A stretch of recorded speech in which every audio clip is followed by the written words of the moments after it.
Hello student, welcome to my YouTube channel base of education Mantra. आज हम शुरू करने वाले हैं क्लास 8 की वर्कशीट नंबर 30 यानी कि कार्य पत्रक नंबर 30, जो कि सामाजिक विज्ञान में हमारे अतीत यानी कि इतिहास से संबंधित है। आज की जो हमारी जो वर्कशीट है ये 1 फरवरी 2021 की वर्कशीट है। वर्कशीट शुरू करने से पहले हमारे चैनल को सब्सक्राइब करिए और इस वीडियो को अपने दोस्तों के साथ लाइक और शेयर करिए। तो चलिए हम शुरू करते हैं आज की वर्कशीट।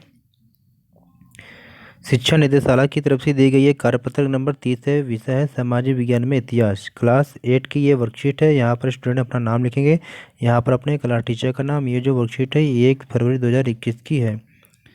तो हमारे अतीत में हम पढ़ने क्या वाले हैं, राष्ट्रीय आंदोलन के संगठन के बारे में, जो 1870 के दशक से लेकर 1947 के तक हमें उसे पढ़ने और समझने वाले हैं। पिछली वीडियो में हमने भी इस चैप्टर से पढ़ा था, तो आज हम कंटिन्यू करने वाले हैं, इससे आगे पढ़ने वाले हैं।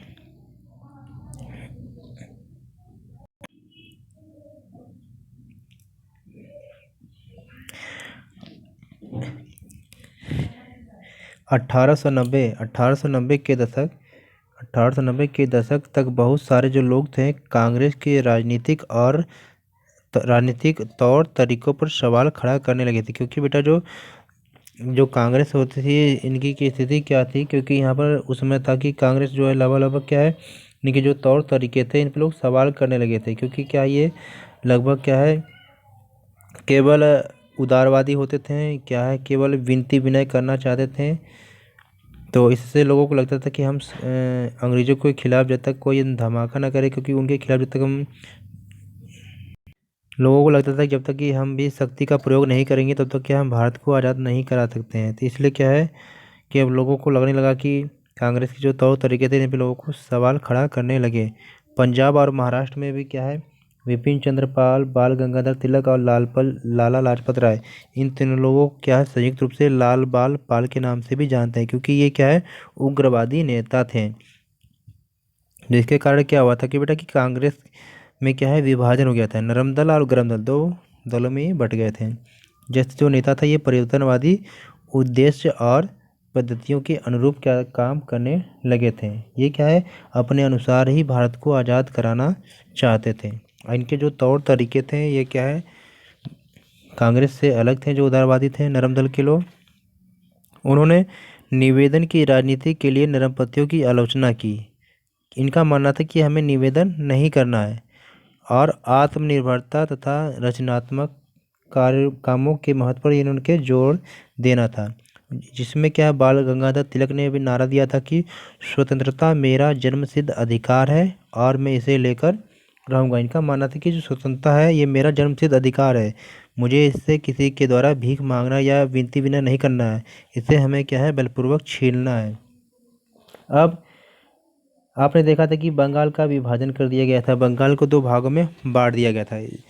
इस बंगाल के विभाजन को बांटने का मुख्य जो मकसद लॉर्ड कर्जन का था, बंगाल में क्या है 2 भागों में मतलब शक्तियों को 2 बांट देना, हिंदू मुस्लिम दोनों लोगों को क्या अलग कर देना है, जिससे क्या है उनकी एकता बढ़ ना पाए। वायसराय कर्जन ने 1905 में बंगाल का बंटवारा कर दिया था। क्या कर था, पूर्वी बंगाल ब्रिटिश भारत का सबसे बड़ा प्रांत था। बिहार और उड़ीसा के कुछ भाग भी उस समय बंगाल का हिस्सा थे। अंग्रेजों का कहना था कि प्रशासनिक सुविधा को ध्यान में रखते हुए का बंटवारा करना जरूरी था। इस प्रशासनिक सुविधा का मतलब क्या था, किसको सुविधा मिलने वाली थी?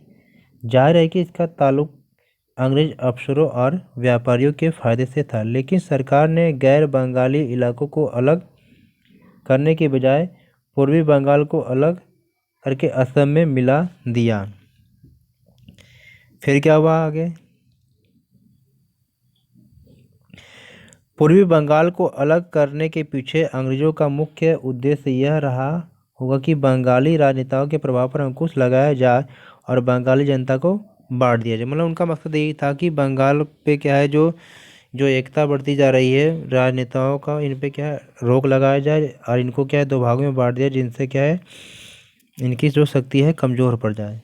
फिर स्वदेशी आंदोलन चला भी, इसमें देखते हैं क्या है कि विभाजन से क्या है देश भर में पूरे गुस्से होने लगे, लोगों के अंदर क्या गुस्सा फैलने लगा कि जो पूर्वी बंगाल और पश्चिमी बंगाल को बांट दिया गया 1905 ईस्वी में। मध्यमार्गी और आमूल परिवर्तनवादी कांग्रेस के सभी दलों ने इसका विरोध किया। इससे जो संघर्ष उपजा उसे क्या है, स्वदेशी आंदोलन के नाम से जानते हैं। मतलब कि लोगों के अंदर जो गुस्सा हुआ, लोगों ने अपने अपने तरीके से क्या विरोध करना शुरू किया, और इस संघर्ष से क्या है, स्वदेशी आंदोलन जाना जाता है। ब्रिटिश शासन का जो विरोध किया गया, विशाल जनसभाओं का भी आयोजन किया गया, जुलूस निकाले गए, स्वयं सहायता, स्वदेशी उद्योग, राष्ट्रीय शिक्षा और भारतीय भाषा के उपयोग को बढ़ावा दिया गया। यह आंदोलन बंगाल में सबसे ताकतवर था, परंतु अन्य इलाकों में भी इसकी भारी अनुगूंज सुनाई दी। मतलब कि यह जो आंदोलन था सबसे ज़्यादा बंगाल में प्रभावी रहा, लेकिन बंगाल के साथ साथ अन्य इलाकों में भी क्या है, ये प्रभावी था। आंध्र के जो डेल्टा इलाकों में इसे क्या है, वंदे मातरम आंदोलन के नाम से जानते हैं। ये पॉइंट जो क्या बहुत ही महत्वपूर्ण है, एग्जाम में से अक्सर ये यहीं से पूछ देता है, तो इसे नोट आउट करें कि आंध्र के डेल्टा इलाकों में क्या इसे वंदे मातरम आंदोलन के नाम से जानते हैं। किस आंदोलन को? स्वदेशी आंदोलन को। कुछ लोग क्या है, ब्रिटिश शासन को उखाड़ फेंकने के लिए क्रांतिकारी हिंसा के समर्थक थे। कुछ लोगों का मानना है कि हमें अंग्रेजों को क्या है, उनकी भाषा में ही जवाब देना चाहिए, तो इसलिए क्या है, उनका जो रवैया था क्रांतिकारी था, हिंसा के साथ था। और इससे संबंधित क्या कुछ महत्वपूर्ण जो क्या है, जो घटनाएं हैं, इसे भी आप देखते चलें कि 1906 में क्या हुआ, ढाका में 1906 में ढाका में क्या है, मुस्लिम लीग का जो गठन हुआ। 1907 में जो है कांग्रेस मध्यमार्गी और आमूल परिवर्तनवादी दो धड़ों में विभाजन हो गया। मतलब कि जो कांग्रेस का विभाजन हो गया 1907 में, जिसे हम सूरत अधिवेशन के नाम से भी जानते हैं। तो ये क्या है, दो भागों में डिवाइड हो गया। ये दो भाग कौन कौन से थे? नरम दल और गरम दल। कौन से दो नाम थे? नरम दल और गरम दल। तो दो दलों में बट गए थे। और अगला क्या है, 1909 परिषदों में मुसलमानों के लिए अलग निर्वाचन की व्यवस्था। मतलब कि 1909 ईस्वी में मुसलमानों के लिए क्या किया गया, एक अलग निर्वाचन की व्यवस्था की गई, जो देखा जाए तो एक तरफ से क्या है, उचित नहीं था। 1915 में क्या है, कांग्रेस के दो खेमों में फिर एकता। कांग्रेस के दो खेमों में क्या है, एकता। जो कांग्रेस के जो दो भाग बटे हुए थे, जो नरम और गरम दल, इन दोनों को क्या है, मिलन हो गया।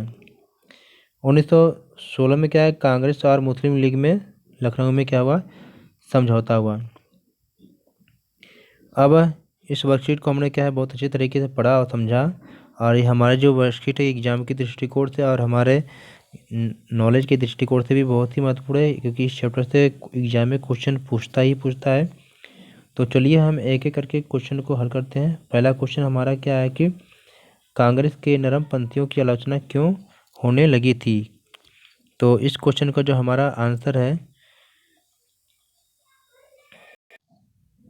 तो पहले क्वेश्चन का बेटा आंसर आप यहाँ से लिख लेंगे कि निवेदन की नीति के लिए नरमपंथियों की आलोचना की जाने लगी। तो यहाँ से लेके यहाँ तक जो है पहले क्वेश्चन का हमारा आंसर मिल जाएगा यहाँ से। और सेकंड क्वेश्चन के लिए हम देखते हैं। सेकंड क्वेश्चन हमारा क्या है, बंगाल के विभाजन के पीछे अंग्रेजों की वास्तविक मंशा क्या थी। तो इस क्वेश्चन का आंसर हम देखें। सेकंड क्वेश्चन हमारा यहाँ से लिखेंगे, यहाँ से लिखें, यहाँ से यहाँ तक कि बंगाल को अलग अलग करने के पीछे अंग्रेजों का मुख्य उद्देश्य क्या था। ये सेकंड क्वेश्चन का आंसर हो जाएगा बेटा। थर्ड क्वेश्चन हम आप देखते हैं। तीसरा क्वेश्चन हमारा है कि स्वदेशी आंदोलन में अंग्रेजों का विरोध किस प्रकार किया गया। इस क्वेश्चन का आंसर हम देखते हैं। तो तीसरे क्वेश्चन का आंसर बेटा हम यहाँ से लिखेंगे कि स्वदेशी आंदोलन, ये आप पीछे के जो है इसको आपको काट देंगे बेटा, कि स्वदेशी आंदोलन में ब्रिटिश शासन का विरोध किया गया, विशाल जनसभाओं का आयोजन किया गया और जुलूस निकाले गए, स्वयं सहायता, स्वदेशी उद्योग, राष्ट्रीय शिक्षा और भारतीय भाषा के उपयोग को बढ़ावा दिया गया। तो चलते हैं हम अगले क्वेश्चन की तरफ। ये जो आपका क्वेश्चन कौन सा है बेटा, तीसरा क्वेश्चन का आंसर है। चौथा क्वेश्चन हम देखते हैं कि चौथा क्वेश्चन हमारा क्या था बेटा। चौथा क्वेश्चन हमारा है कि बाल गंगाधर तिलक का प्रसिद्ध नारा स्वतंत्रता मेरा जन्मसिद्ध अधिकार है और मैं इसे लेकर रहूँगा। तो उनके अनुसार, उनके नारे की तरह आप भी देशभक्ति पर आधारित एक नारा लिखिए। तो बेटा आप कोई भी नारा लिख सकते हैं जो आपको सही लगे। तो मैं भी यहाँ पर एक नारा लिख रहा हूँ, कोई ज़रूरी नहीं आप यही लिखें, आप और भी लिख सकते हैं। तो सभी स्टूडेंट बेटा यहाँ पर ध्यान दें कि मैंने यहाँ पर 2 नारा लिखा है, तो आप दोनों में से कोई एक ही नारा लिख सकते हैं या इसके अलावा और भी कोई नारा लिख सकते हैं। तो मैंने पहले में लिखा कि मेरा भारत महान, दूसरे में लिखा मेरी जान हिंदुस्तान, और इसके अलावा और भी लिख सकते हैं या मेरे आन बान तिरंगा। तो आई होप स्टूडेंट हमने देखा कि इस वर्कशीट को हमने बहुत ही ईजी तरीके से कंप्लीट किया। तो हमारी वीडियो को लाइक करें, शेयर करें और हमारे चैनल को सब्सक्राइब करें। Okay, take care, good bye.